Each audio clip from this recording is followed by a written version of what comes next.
Well, what do you say? Should we get started?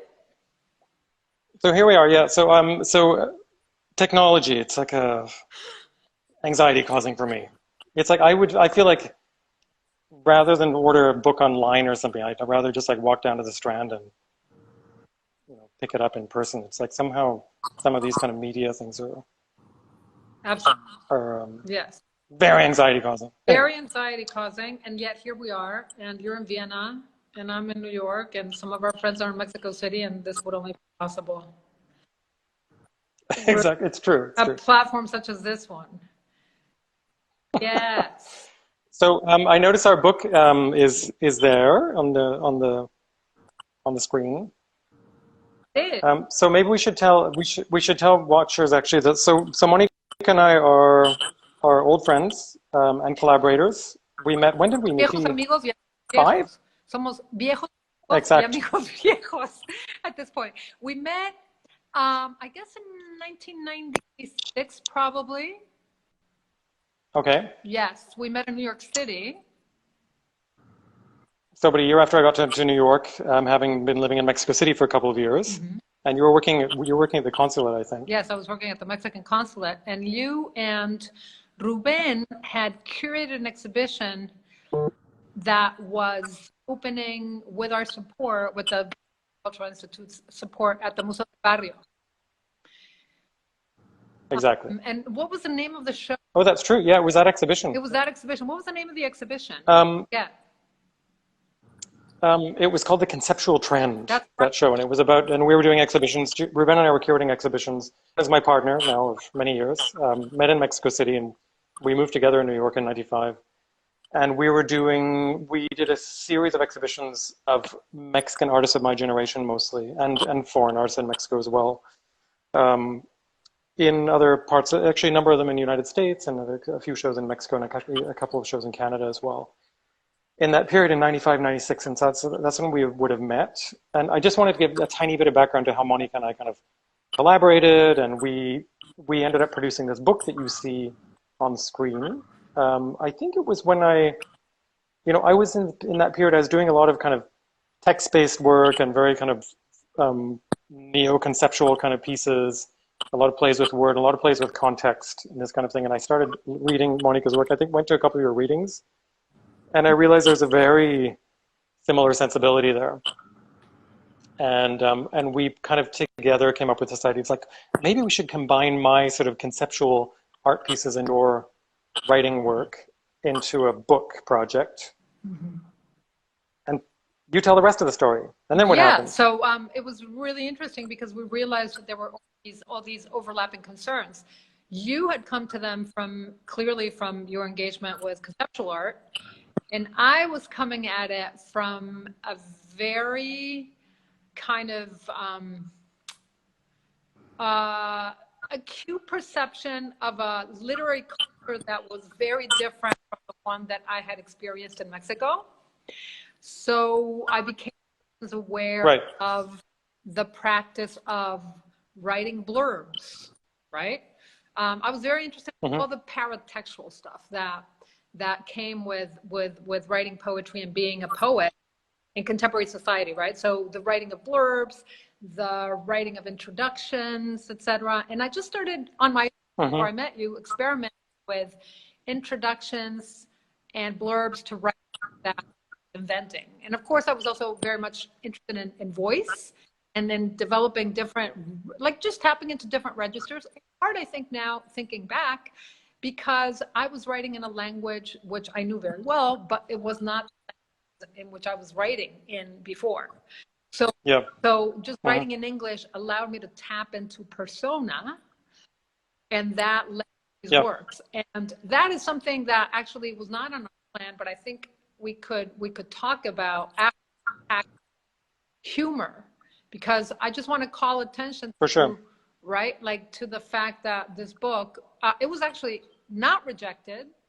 And not only was it not rejected, but accepted immediately in such a way that we both were flabbergasted and thrown off by the fact that it was completely, it was accepted immediately. Can you talk about that process a little bit? So I was, at that period, I was doing among, I was doing work about kind of value, the role of aesthetics in art, and these different things. And I was doing like directly dealing with these issues. And authorship was one of the things that was fascinating to me as well. And so I was interested in, for instance, the image of the author on the. So when you read a book and then you get the, you get a hardcover book or whatever, and it has the fly leaf, and they kind of sell the book with the image of the author. And the idea that the image of the author has so much kind of meaning in a way, and how much it can affect the text. I think I was experiencing that a bit as an artist as well. It's kind of like the image you present as an artist has huge meaning for a lot of people. Like they'll really interpret your work through kind of how you present as an artist. And I've always been messing with that through my whole career. And so I was interested in that in literature as well. This idea of what and so I actually designed a book cover for a friend, Lila Semborain, who was also a mutual friend of ours. Also very much part, in that period as well, where I changed her image, her author photo in each, I divided the edition into 3 and I changed her author photo in each, and it was very funny. And so I was thinking of those ideas of, authorship and how that's kind of affected by and I felt like that was kind of plugging into what you were doing with these different voices. And I think art writing in general, I think we wanted to kind of come up with some kind of, it was almost like a connection between a satire of art writing and a satire of literary writing, especially literary criticism, this particular book. So it's kind of bringing those things together. And also institutional critique. Exactly. I loved it. And so when we were putting the material together, and we were meeting in the Monster, that gay bar on like on Christopher Street. And of all things, I guess it was near my apartment or something. It was really close to your apartment. That's right. Yeah. And then and we're like falling on the ground laughing the whole time we were putting this thing together. They're very funny, and it's all very deadpan. And we put this whole thing package together, and we were like, well, who would be a really good press to do this? And somebody suggested, or maybe we were like fans of Smart Art Press, and we sent this thing out to California, and immediately got a reply that they loved it and they wanted to publish it. And we both couldn't believe it. And this is 1999. And so the publication went ahead, and we did a performance for the opening of the book. Again, very. How would you categorize that humor? Was it tongue in cheek? Was it kind of like madcap? It was. Well, it was hysterical. It was hysterical because to me, the closest analogy in the art world would be like launching a book inside a Kabakov installation. It felt very Kabakov to me. Totally. And it was right. It was totally Kabakov. Yeah. So it was kind of like we used my studio I was working in a studio on West Broadway in a building that was almost falling down. It was like every night you'd working late, you'd start hearing the building creak, and you'd run out the door because you're afraid the building is going to fall down. The stairway was actually like the steps were collapsing. As you just walk up the steps. And so we set up this kind of poetry. It was called the Borderline Poetry Workshop. Yeah. Exactly. And we got enormous turnout. Even Bob Patchett, the owner of the press, showed up and he actually read out a rejection for the book itself, even though the book had been accepted. The idea with the book was it was going to be a compendium of unrelated texts, and they would be somehow all brought together by this. The idea was an appendix to another book, which is called The Black Box, which we have no idea what that was, and just kind of came up with it at spur of the moment over there at the Monster. And the idea was, how do we put together these sort of unrelated projects of ours in a way, in this kind of random way that would be amusing and funny and interesting and would actually work in a structural way. So it became this kind of, and it was published as a kind of what would you call, like a galley? Not a galley proof. It's like an uncorrected proof, and that's why it says rejected on the cover. Right. And there's a number of things happening on the cover too, on a visual note that you probably can't see because the image is too small. It says that not only it's rejected, but it has a typo on the cover, a very deliberate typo. Instead of having it be a book compiled by Terence Gower and Mónica De La Torre, it says it was. Exactly. It says it was complied by us. This is tapping into the monster days for me. And then, of course, one of my personal favorite jokes in the book is, of course, the pattern formed by the initials of the Smart Art Press. So this is a book that you Sap. consider, yeah, it's kind of sappy, right? Sap, sap, sap, sap. Yeah, exactly. Sap, sap, sap all over the cover. Yes. Also, And yeah, and these kind of like these uncorrected proofs often have these kind of covers. It's like the logo of the publisher, just kind of printed into a pattern over the cover of the book. And I was always fascinated with that form as well, with those uncorrected proofs. yes, yes, yes, very true. Also, the price is wrong, and we did that deliberately. I think some Exactly. people would not find that funny. So maybe this is a good segue into the conversation we wanted to have about humor. What is funny and what isn't funny? Do you think this book is still funny to people? And how? I think people found it funny. Yeah. And I think it found it found a bit of an underground kind of audience. I don't think there are very many copies left. I haven't looked if they're available, if they're selling for like $1 on Amazon, or if they're selling for $100. I don't know. Well, we should look into that. We should look into that. Last time I checked, I think it was selling for like $2.99 on Amazon. So, ooh, ouch. Ouch! Right. That rare. Ouch. $2.99. Maybe even 99 cents. But that was a while ago, and Amazon goes up and down, and it's very hard to actually learn any logic to the patterns. I mean, I have a book that is worth $200. My first book of poems. It makes no sense, but that's what it's worth. So do you think, so Monica, did that book kind of have an influence on your later, like we're looking at an image of your most recent book. Is it the most recent book, or is it one since then? Penultimate book. Mm-hmm.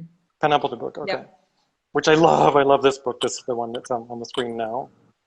Title, again. The Happy End. The Happy End, All Welcome. The Happy End, All Welcome. And it's I think it's a super ambitious book as well. It's like, and I think it's honestly, I think it's your funniest book somehow as well.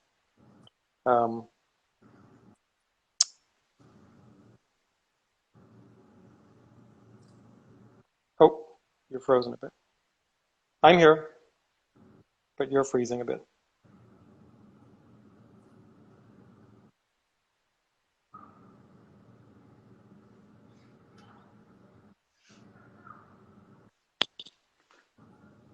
Let me go closer to you.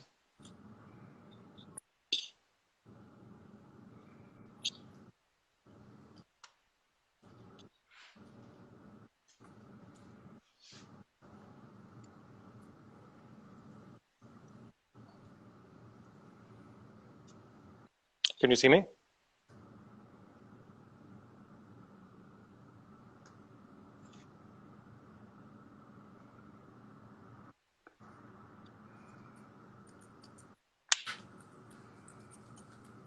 Monica?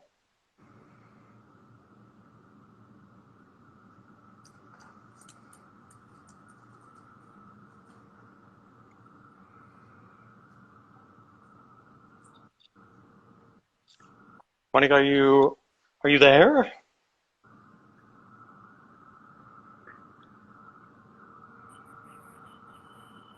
Oh, we've lost Monica.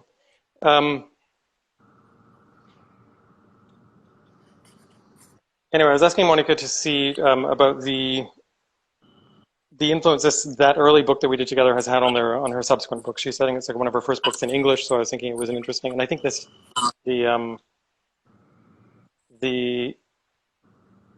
sense of humor, I think, kind of carries through into the current work.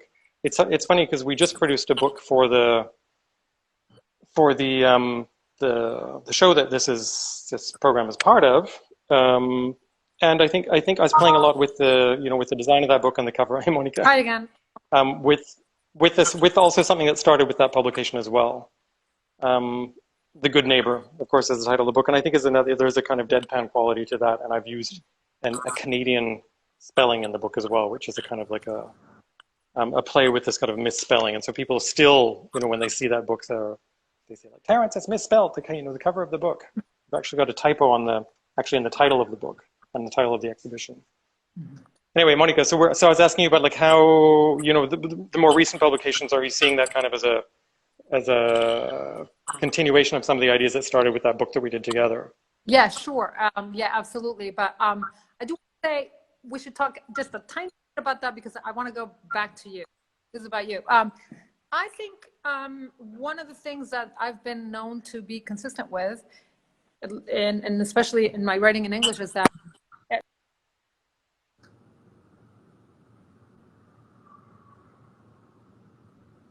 Oh, we've lost Monica. It must be her connection. Um,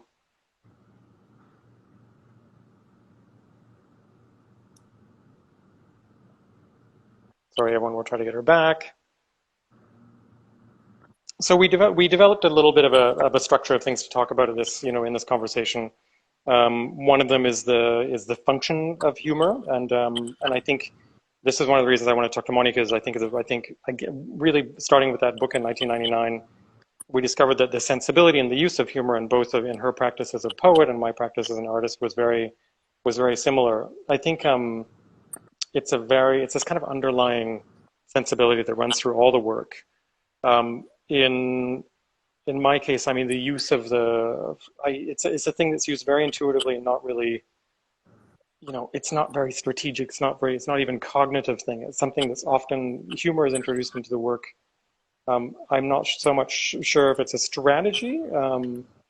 I think there are a number of reasons. I think one of the reasons is pleasure, to give the viewer pleasure. One of them is, it's interesting, there was a talk a couple of weeks ago Nina Cacciatorian did around her show at the Pace, where she talked about humor in her work as a sort of hook, as a way to bring the viewer in. And I think that's very much the case as well. I think it's a slight seduction technique that's going on as well. I think she talked about it as like a Trojan horse that's like wheeled out and the viewer's kind of brought in, and as a way to get people into your work. I think for me, entertainment I work with sometimes in some of my work as well. As a way, and of course, certain compositional, color, theatrical things, etc. Oh, here's Monica trying to get back in. But mostly, I think it's a thing. It's very much it's brought in kind of intuitively. I'm talking about how the function of humor and how it's brought into the work. Wondering about you. I mean, for me, it's not so much a cognitive thing; it's a very intuitive thing. But it is. I think it's, rather than talking about humor, I think it's seriousness and unseriousness in a way. It's a little bit, maybe it's an uncanny, it's almost like a discomforting thing for the viewer sometimes. It's like, do I take this seriously or do I not take it seriously? Yeah. I wonder if this is a good moment maybe to segue into the sombrero piece. Yes. Sure. Perfect. Oh, there. Yeah, there's an image. Yeah. Yeah, I mean, that's a piece. So again, if you were coming in and seeing the gallery, like with a lot of the work, a lot of my work, I think you can walk in and you can take the piece totally seriously, or you can take it as a huge joke. I think, again, like in many ways, also ideologically, I think the work is open to many interpretations. I'm always hoping that people will kind of come to it with their own history and come out of it with their own interpretation. I think if you could find the work hilarious as well. Actually, hopefully Pedro is still listening, but when I did this exhibition, one of the pieces is in the show in New York. It's called Polytechnic, and it's a bit of a satire on a 1960s architectural documentary. It's about the Mexico City Polytechnic. And it's very, it's very slow. It's all kind of modern music. It's all Shostakovich and Bartok, and there's a voiceover, these very deliberate sort of pans across the imagery of the buildings and things. But I saw it as quite a deadpan piece. It can be taken totally seriously, and it really is a kind of a good little documentary on the thing. But it can also be very funny. And Pedro, he told me when he first saw the piece, he was like on the floor laughing through the whole duration of the piece, which thrilled me. I was super happy that somebody actually came to the piece and saw the sense of humor in the work as well. But it doesn't have to be there. The work could actually be seen as entirely serious as well. Sorry, Monica. Yes, well, actually, this is kind of comical, right? Like my coming in and out of the video. But yeah, I know you wanted to talk about Freud, and you just mentioned, I was able to hear it, but I wasn't present visually. That okay. you use humor as a way to hook or bring the viewer in, and but you seem very interested in Freud, and I was reading on humor a very interesting essay actually in the Stanford Encyclopedia of Philosophy, in which they kind of summarize 3 different main theories on humor. The first one is the superiority theory, and the superiority theory is not far-fetched, but it is, it's interesting. It stems from it goes back to even Plato. And this notion that humor was bad, not only because it because it suspends rational thinking, but because it relishes other people's self-ignorance. And interesting. So it's a kind of mockery. So it's mockery, exactly. And if mockery is predicated on someone else's vice or lack of virtue, then taking pleasure in it is morally wrong. So then that's the superiority model theory. And then there's the release theory. Of course, not Freud is the main proponent of it. Which is the Freudian one, exactly. It's a Freudian one, but it's not. Which releases unconscious material that normally would be bottled up in a way. Exactly. And it states things that normally wouldn't be stated. Exactly. And not only that, but it also posits this very interesting kind of psychic equation in which the psyche is geared to produce or deploy energy for one thing, but the joke or the wit or the humor, comedy, actually subverts that, and that surplus that you were about to deploy to feel empathy or to think really hard about something is no longer needed. It becomes superfluous, and that then is released in the form of joke, of laughter. But that model has been completely superseded. And now theorists and scholars of humor believe in the incongruity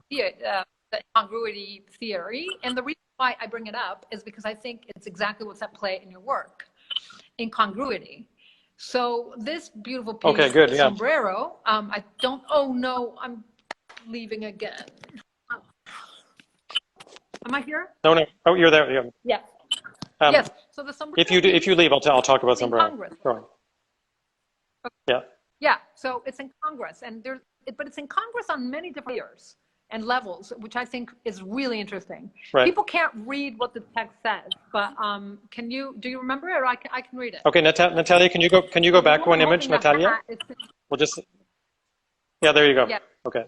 So the text says it's two ladies. Oh, do you want to?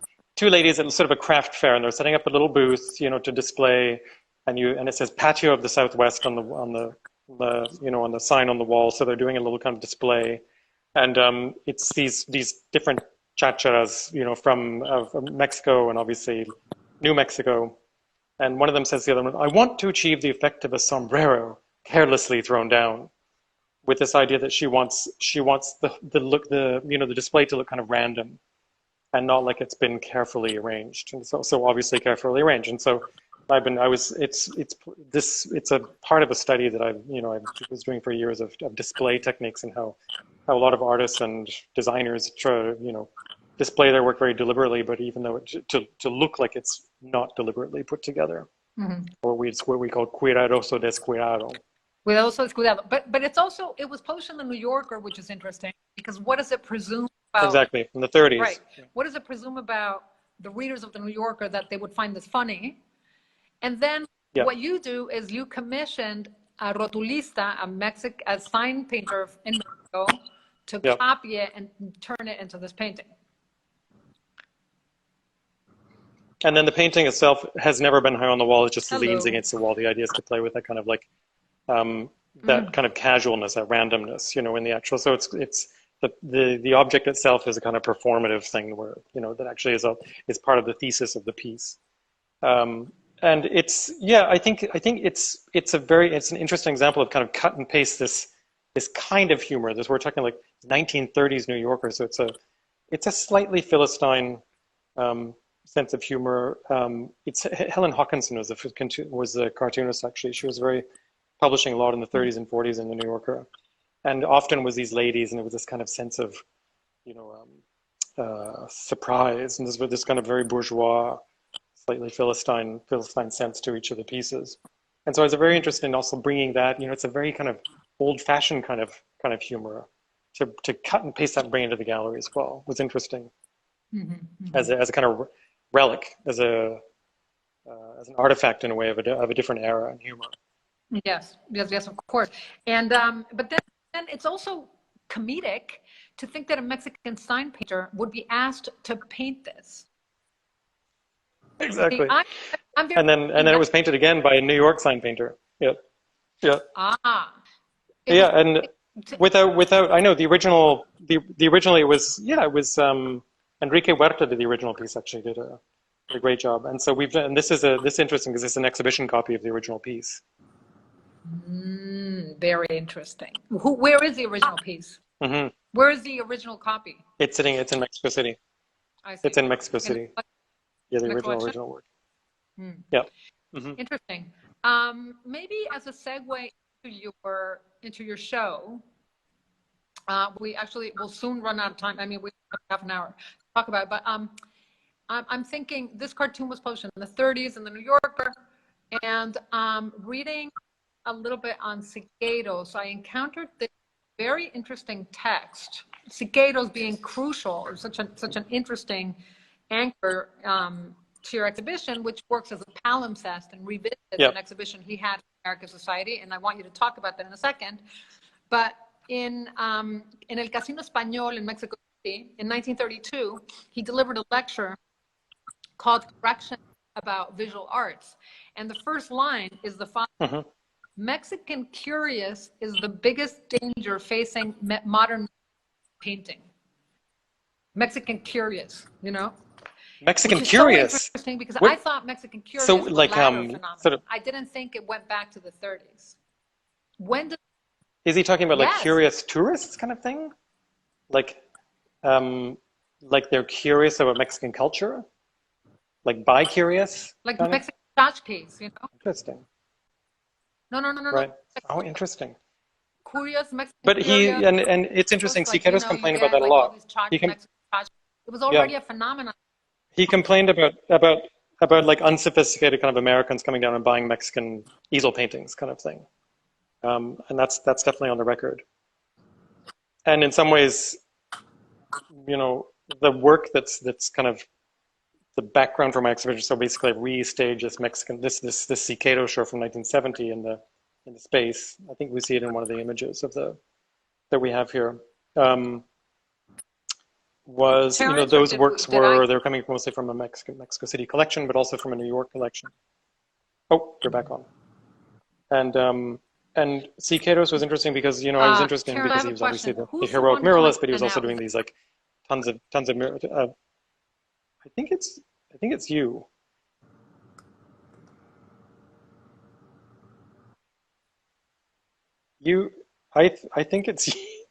What do you think? Or Natalia? But I can hear you, Monica. Out there.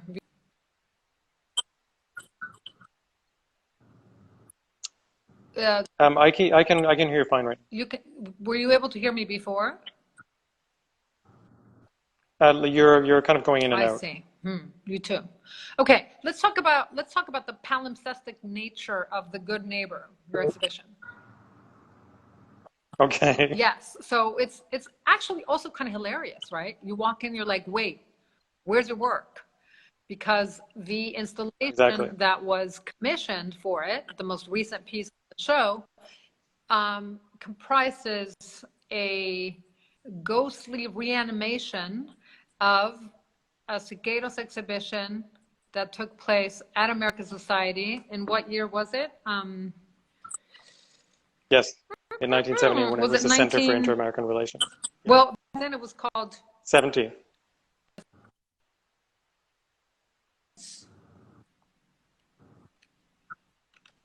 And relations, exactly. What has happened?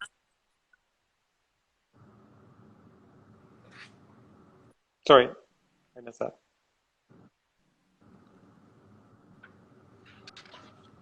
It sounds like it's your connection, Monica, because you keep kind of like going offline as well.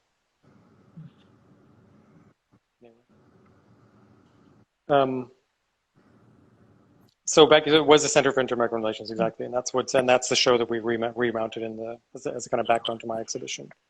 Not so much a wallpaper, but kind of like almost like an homage to the original. And Cicados was very opposed to this idea of kind of tourists coming down and buying easel paintings. It's something you see in a lot of You see it in Cuba a lot as well, for instance, a kind of like art tourism occurring, and he's very opposed to that.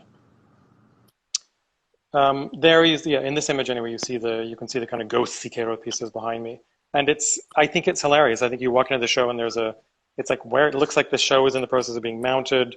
There's like one, introduction panel over top of another one. You can see the traces of the Siqueiros installation, and then, sort of emerging from the wall, but you don't know really what's, and then suddenly my show. And this is what I wanted. I wanted to create the sense of this uncanniness at the beginning. Oh,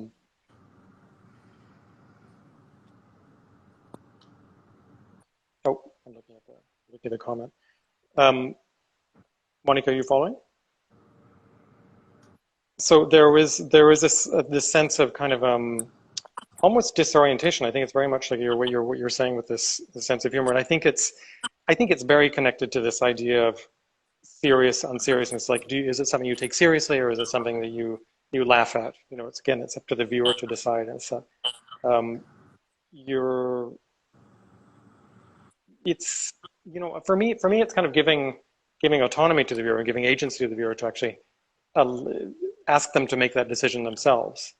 If something is funny, and or if they want to take it seriously and consider it a much more serious proposition. I think that the two things can exist at the same time as well. I think you can actually read something super seriously and also laugh at it. I think these things can coexist at the same time, and I think that's occurring all through the exhibition. We're looking at another piece a few slides back, Natalia. I mean, this is a piece. One more slide back. So we kind of did a selection of the pieces that we thought were funny from the show. This is a piece from 1997 that I did at Pedro Reyes invited me to do a project in this sculpture that he was kind of squatting by Gonzalo Fonseca on the Periférico. It was built in 1968 as part of the Ruta de la Amistad, and he was using the space to actually bring in and commission artist projects. And so this was my billboard that's like just kind of as part of the installation is outside, and as you're driving by on the Periférico, the peripheral road in Mexico, you see this thing, and it's like an advertisement for the installation. Monica, did you ever see that? Did you see that project when it was installed? Oh, she's fading out again.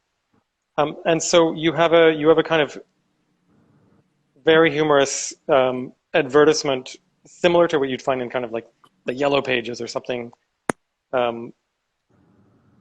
Something you come across, or paint again. It's painted by a sign painter called sign painter in Mexico City, Rotulista, and it's written as it's printed out as if there's all sorts of exciting content in the installation. It basically says like drop ceiling exclamation mark, fluorescent lamps, and that's basically what you saw. If you look at the next image, my intervention in the space was really to put a drop ceiling with fluorescent lamps. Are you closer to Wi-Fi? Okay, she's on her way. I am. I was just checking. Okay. Okay. That's better.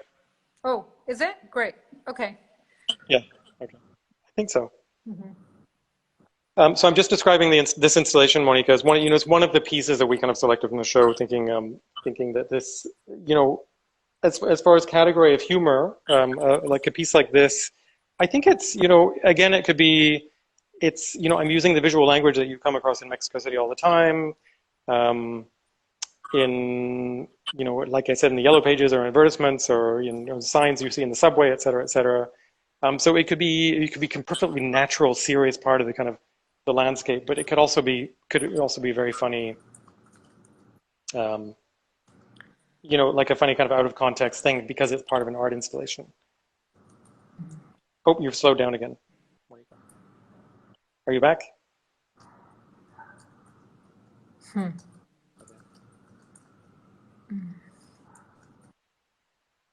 So are you using Wi-Fi or are you using your phone connection? Your cell network?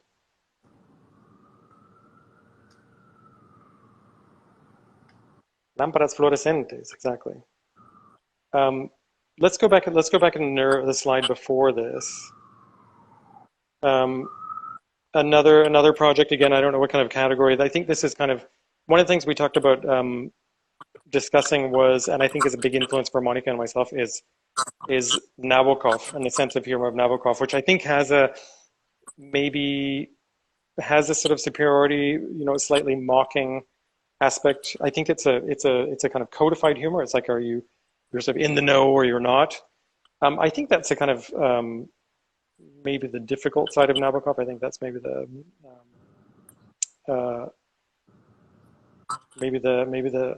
less pleasant side of the humor. But I think what I like is that kind of that insinuation and the kind of innuendo, I think, through Nabokov's work. I think there's a kind of mockery, and but there's also this sense of the seriousness and unseriousness. So if you what do you take? Like, again, you could read through this stuff, and the sense of humor is so subtle that you can many people may not detect it, but it will come through with a certain kind of reader.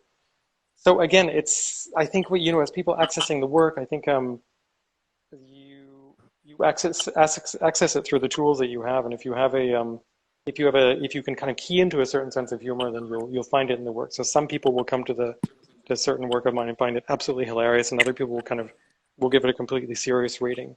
Some of my work is not produced, I think, to be funny. I think some of the series, although at the same time, I mean, I'm taking some of the new work with the these embassy projects with the kind of large sculptures. I think those are funny as well. I think there are elements within those installations that can be very very funny. Mm-hmm. Oh, Mónica, I think you've got a better connection. I think I do now. Did you log back on? Now that I'm not on Wi-Fi. Yeah. I did want to ask you something, and I hope you haven't spoken about this, but one of the pieces I find really hilarious is the pavilion, the bicycle pavilion. Excellent, yes. And the reason why I find it hilarious is because of that incongruity. Maybe it's also the reason why the Polytechnic video is so funny, because it is this, right. I think it might not be in the slides, it's definitely represented in the exhibition, and it is a pavilion for workers to hang their bikes or store their bikes, right? And then, so that's one layer of it, and the second layer of the pavilion offers one a lookout or an observation deck to contemplate the surroundings of the original Humex collection. Exactly. Which was the factory. And it is there. I can't think of a place that is less picturesque than that factory exactly. in Azcapotzalco. I mean, come on, that is, yeah. No, it's Ecatepec. Ecatepec. Yeah. So I built like a mirador. It's like a mirador for people to appreciate the surroundings. And the factory itself is like, you drive that terrible road through Ecatepec, this full of industrial factories and trucks and things like this, and you go through the gates of the Humex factory, and it's like Switzerland in there. It's like all clipped grass and hedges, and at the same time, it's pure industry. It's like you have all the trucks coming in and loading up, etc. And in the background, you have the housing of Ecatepec on the completely blanketing the hillsides. And you're right, it's hilarious. And a woman's that aspect, right?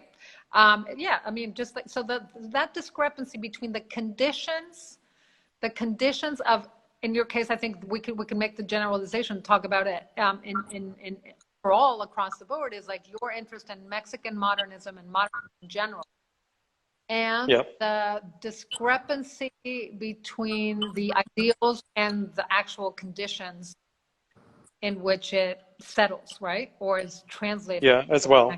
Yeah. So I think one of the things there's a kind of absurdism. I think that's super important. The sense of the absurd, I think, which is running through, and I think is maybe that could be the link with your writing as well. I think there's the sense of the ridiculous as well. I think sometimes is emerging in the work as well. I think that's the bicycle pavilion is a good example of that. I think these things can be monuments, or they can just be laughable. Both things are possible. All the time. I think it's kind of a worldview that's there throughout the work. It's monumental, laughable as well. It's ridiculous.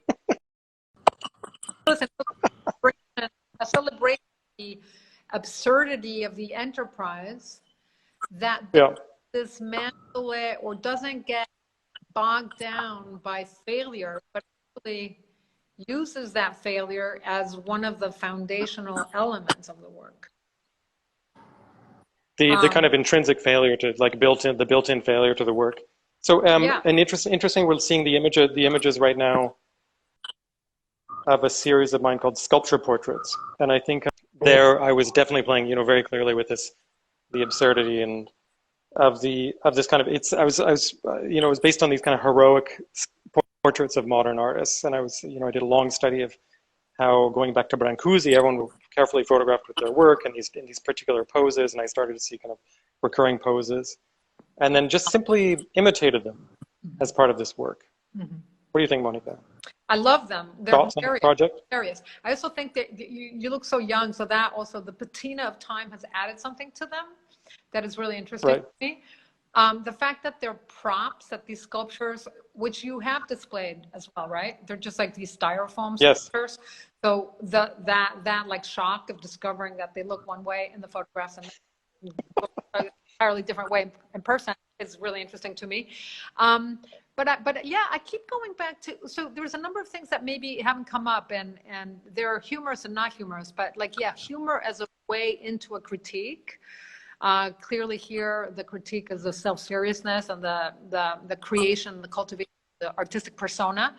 But absolutely. Yeah, but we haven't gotten into perhaps like the referential nature of the work as well. Like it's very relational. It's always in dialogue with someone else or with a set of artists, references, contexts, history that also make me wonder if that relationship with the other doesn't also foment the creation of the persona that you occupy when making the work. So for instance, so what does it mean, like when you this is not a work that is in the exhibition, but like your case studies with embassies, and you fabricate some of the work, say in Cuba, those cane chairs, which are also kind of tampering with our sense of what is functional. They seem completely dysfunctional, which is hilarious. Yeah, they're not really chairs. They're not really chairs. They're kind of like inert furniture objects, so you don't know really what the function or if they have function. Yeah. So what is what is the subject position that you inhabit when making these works that are in such a close relation to something else? Ooh, that's a tough one. That's a serious question. I think question. You don't have to answer it. They're not even, the good thing is they're designed to be, these pieces are designed to be made, they could be made in Cuba, but they're actually made in New York and Mexico City, that whole series. But they're designed to actually be made with materials that you can actually find and for fabrication in Cuba. That project is actually particularly by the U.S. Embassy in Havana. And again, I think it's absolutely, there's a sense of absurdity there. There's a sense, I mean, that piece was designed, that series of sculptures was designed based on the kind of scarcity of materials in Cuba. So the full-scale reproduction of the embassy is actually done in rebar. And my thought was like, okay, the U.S. embargo to Cuba, what kind of materials do you see in Cuba? What's the only thing available? It's rebar. And so everything is made of rebar. And you know, when you go around Cuba, not everything, but a lot of things, furniture and fences, all sorts of things. And if they were to build the U.S. embassy now, that the original was built in 1953, what kind of materials would be available to build it? And of course, it would be this kind of rusted rebar. So it's very much I think it's a very funny comment on scarcity and the scarcity and adaptability, of course, of the Cubans to the scarcity. Does that answer your question at all? I think so. I'm glad you bring up adaptability, because that's something else that I wanted to talk about.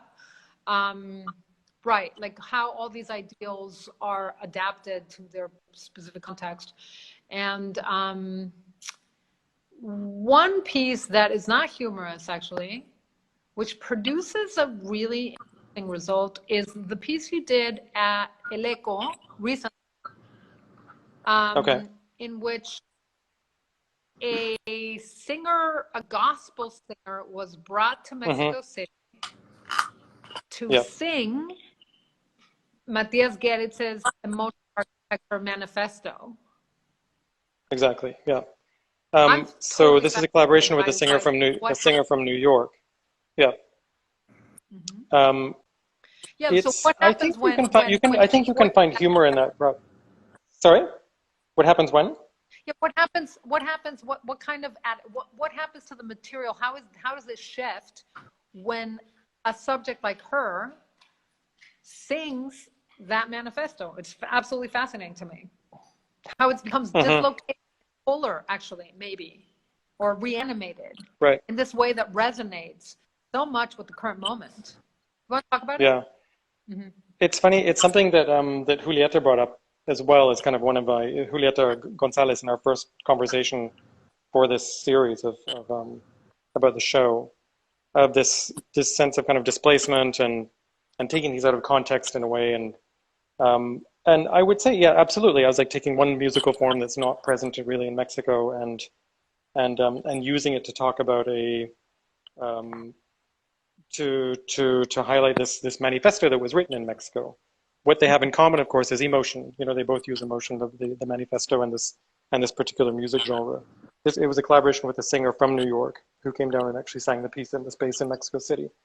And it's a strategy running through all of my work. So it's as I described, as a kind of like cut and paste. It's like you take something out of one context, which I think is one of the main functions of the museum. You take it out of the real world and you put it into the museum and you examine it almost like in the laboratory or the gallery.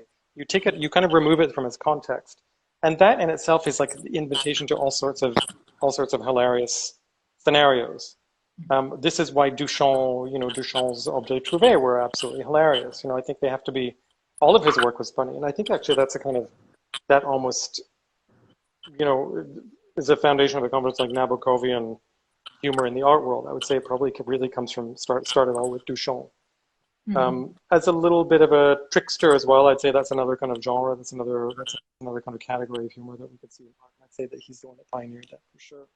So I think that's going on. I think that kind of that cut and paste, that kind of taking something from one context and putting it into another, and sometimes those kind of correlations are absolutely hilarious. I'm trying to think of a good example. Yeah. Well, another piece that's installed in I think almost all of them exhibition is off of Duchamp. I was thinking of your riffs off of the stoppages, not free associations.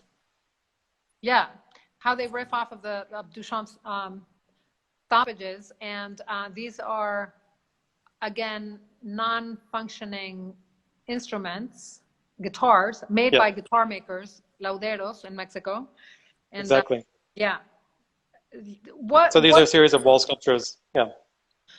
What was your attempt? What happens when you bring music into it? Why instruments? It's an interesting question for me. Just made me wonder. I think that piece was a bit about to evoke some kind of surprise in the viewer. The installation of the piece is very funny because it's opposite this faded Siqueiros piece, which is called La Guitarra, the guitar. And these pieces are called Las Guitarras. There are 7 or 8 of them, and they hang on the wall. And they look like just kind of simple, abstract, solid wood sculptures. And then if you touch them, you take them off the wall, you realize that they're built like guitars. And so there's a little bit of a sense of surprise. I don't know. I think that piece is funny as well. I mean, I think, in fact, I kind of laugh at all of my work when I make it. It's a lot of it is done in this period of seriousness, and then somehow the execution and the kind of the process of making it and going through this very serious process of production, etc. You just realize the absurdity of it as well. At the same time, you have to.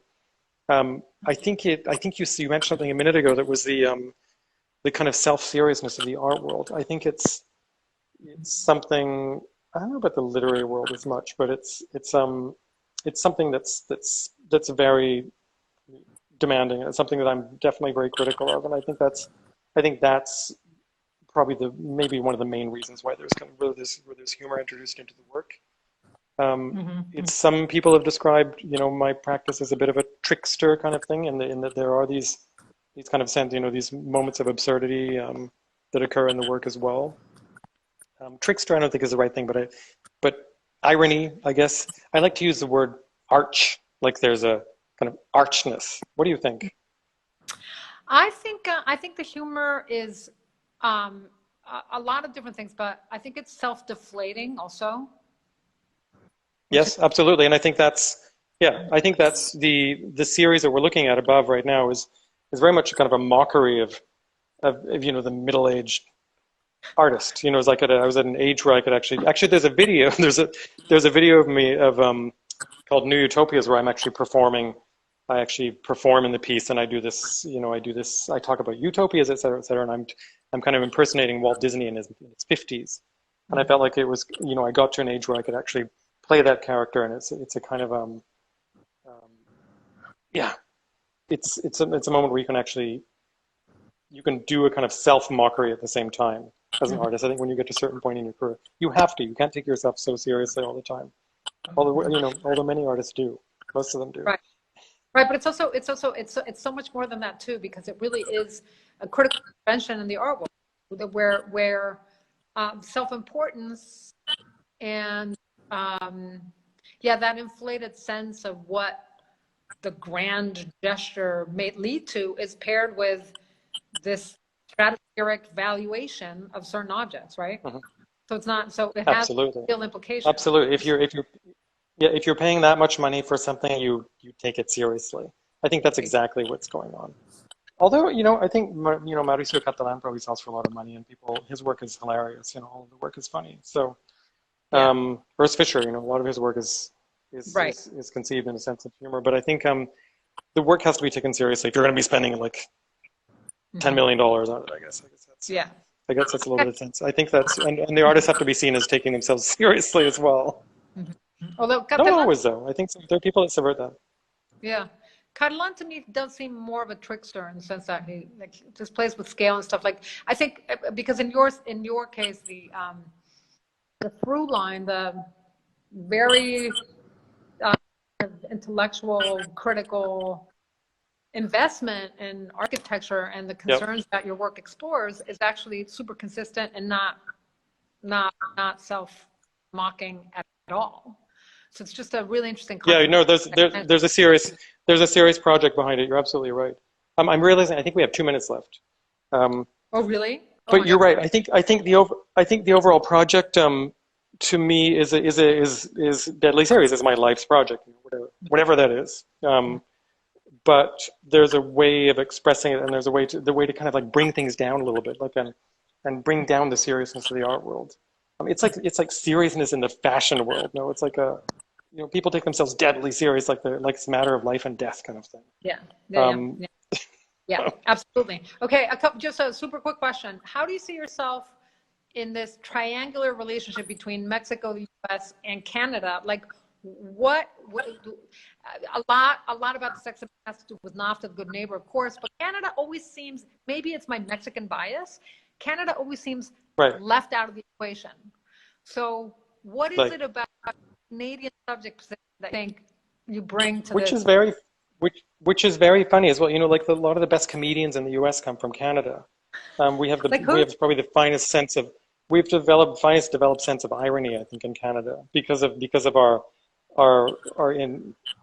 insignificance, especially in North America. So it's led to a kind of this incredible sense of humor, like all through, especially a lot of the comedians that came out in the 60s and the 70s, 80s, 90s, like Jim Carrey, all those people, they're all from Canada. That whole Saturday Night Live crowd, a lot of them came up from Canada. So not to mention sorry, go on. The team behind Dog Best in Show. What's the name of it? Oh, it's true. Yeah, exactly. Eugene Levy, incredible. They're the best comedians. Eugene Levy and crew and company. So it's great. Yeah. So I think that develops a certain kind of outlook and aspect, and I think it's an ironic one for sure. You can't take things too seriously when you're in that situation.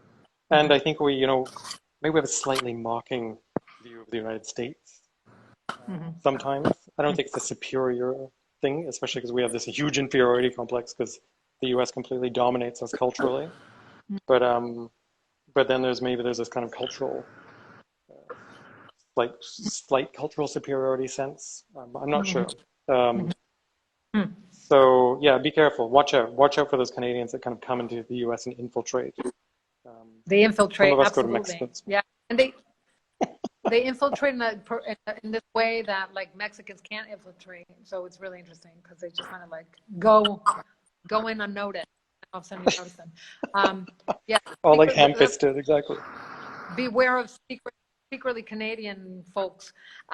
Okay, one last question. Is that good? Can I ask you one last question? Okay, so I think we might have like 30 seconds. Go for it. 30 seconds. Okay, so what about the present moment is interesting to you? How do you see your practice to the present moment with the shifts in rhetoric that Trump brought about, et cetera? We don't need to talk about that, of course, but like, is there, you know, some of it goes back to these, to modernity, these periods of development in the third world. So what is it about that still gets you, inspire you? I mean, it's a massive subject, and I think, but I think you have to look at the current. Now that Trump is gone, I think now you can use a little bit more sense of irony other than just kind of disgust, horror. But it has to be viewed through that, and you know, with that sense. You know, I guess current geopolitics maybe need to be taken pretty seriously. It's a tough one to say, but I think you can insert kind of irony into the debate and into the conversation, definitely. And you can insert like bits of humor. I think it's important. I think it's important in order to kind of open up things and see things from a slightly different angle, always. Yeah, these are strategies. You know, in your own work as well. Okay, my dear. Good to see you there in New York. I'll see you in a couple of months. Yes, I'm sorry for all the technical glitches. My God, this was really distracting, but it's lovely to hear you. And thank you so much for the society. Thank you, Natalia. Thanks, Amerika Society. Okay. Bye. Ciao.